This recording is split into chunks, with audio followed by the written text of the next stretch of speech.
आईला ते पाय ना नंबर देऊ राहिलाय खांद्यावर काय हात ठेवतो. अरे तिच्या आईला हा डबल बॅटरी इकडं जुगाड लावून राहिला का रो. चला सुनीकडे पाहू आपण आता सुनेलाच सांगू.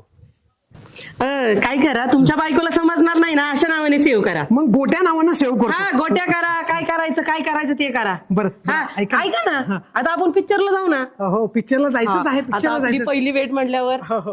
मी काय म्हणतो आपण छान पिक्चरला जाऊया पण त्याच्या आधी आहे ना मी माझ्या बायकोला जाऊन थोडस तोंड दाखवून येतो. हा हा चालेल चल जा. येऊ मग. मी वाट पाहिला. ओके गोट्या. येड आहे ग येड नाही त्याच्यामुळेच ही ना दुसऱ्यांच्या नवरी पटवती खरंच येड आहे. ऐकन आता बघ तुझा कसा संसार मोडते. माझ्या संसारात ढवळाढवळ करती ना. मी पण नावाची पारी नाही.